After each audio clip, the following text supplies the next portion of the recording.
Shalom Pak Bambang, saya mau izin bertanya, apakah Yesus dan Isa itu sama? Mohon pencerahannya. Tapi bagaimana dengan kata Isa? Sesungguhnya tidak masalah juga dengan kata Isa. Sebelum Al-Quran menyebut Yesus disebut Isa, pada pertengahan abad ke-6, di sebuah biara di wilayah Syria, itu dikenal biara yang namanya Isania, pengikut Isa. Dan itu jauh sebelum zaman Islam, kira-kira 1 abad sebelum lahirnya Islam. Kenapa kata Isa dalam bahasa Semitik, bahasa di Timur Tengah, itu dengan mudah dilacak apa yang namanya phonetic correspondence. Sebetulnya itu dalam bahasa apa saja.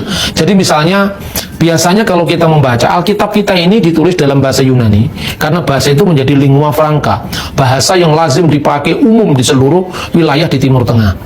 Tetapi bahasa Aram itu dipakai di wilayah Palestina ke bagian timur dan selatan. Yerusalem atau Palestina di wilayah barat itu bahasa Yunani. Misalnya Asia Kecil, Turki sekarang itu bahasa Yunani. Makanya Paulus menulis surat Galatia, Korintus, pasti nggak mungkin bahasa Aram, kan di sana dipakai bahasa Yunani. Di Pulau Patmos, Yohanes menulis pasti bahasa Yunani. Tetapi daerah Palestina, Yerusalem ke arah timur dan selatan itu bahasanya Aramaik. Dan di dalam bahasa Aramaik itu sebetulnya ada dialek-dialek. Sebelum zaman Kristen kita mengenal Talmud Babli, Talmud Yerusalmi, itu bahasanya sudah bahasa Aram. Dan itu ada dialek timur, dialek barat. Nah, huruf Yod atau Y dalam bahasa Ibrani ketika diterjemahkan dalam bahasa Aram kadang-kadang berubah menjadi I, kadang-kadang berubah menjadi tetap Yod. Misalnya Shema Yisrael dalam bahasa Ibrani kadang-kadang diterjemahkan dalam bahasa Aram, dalam satu naskah misalnya tetap Shema Yisrael, Adonai Eloheinu, Tuhan itu ilah kita, sembahan kita, Adonai Echad, Tuhan itu esa. Diterjemahkan dalam bahasa Aram Shema Yisrael Maria Alahan Maria Hadhu. Tetapi kadang-kadang di Syria Timur dipakai dialek Shema Israel, bukan Yisrael. Jadi Yisrael menjadi Israel, Yehosua menjadi Ishowa.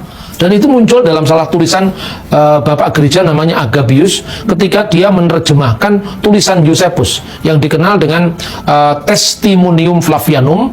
Yosefus itu menulis di dalam bahasa Yunani dan kemudian diterjemahkan dalam bahasa Aram. Dia ahli sejarah Yahudi pada abad pertama.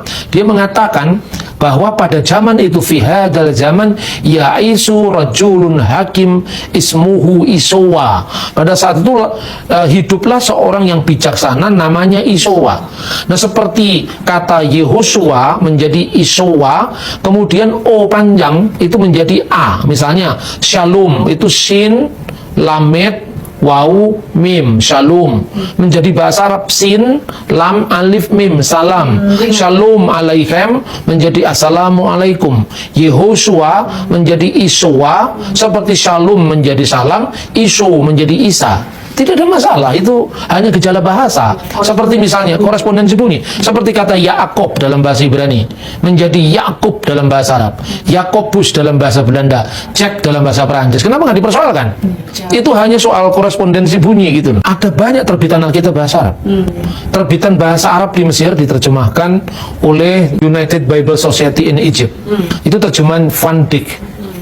Sekarang ini diperbarui dengan Van Dyck version. Tapi di Lebanon ini yang dipakai ini adalah Darul Kitabil Muqaddas Bisarkil Ausat. Di Lebanon sendiri mungkin ada 3 terjemahan. Lalu juga ada terjemahan dari Jami' Al-Antuniyah. Itu terjemahan secara interlinear dari bahasa Yunani ke dalam bahasa Arab. Terus Perjanjian Lama dari bahasa Ibrani ke dalam bahasa Arab. Tapi dikenal juga terjemahan yang namanya Kitab Sarif, Kitabul Muqaddas Sarif Translation. Di situ digunakan kata-kata Isa, Isa Al-Masih. Jadi tidak masalah, itu hanya soal bahasa saja. Cuman ketika orang Kristen memberitakan Isa Al-Masih, itu bukan Isa Al-Masih yang diberitakan Quran. Isa Al-Masih yang memang diyakini sesuai dengan apa yang diberitakan dalam Injil. Yang penting bahwa itu bukan Isa yang di dalam konsep agama lain. Oke Pak Bambang, penjelasan Anda sangat mencerahkan dan menguatkan iman kami. Terima kasih, Tuhan Yesus memberkati.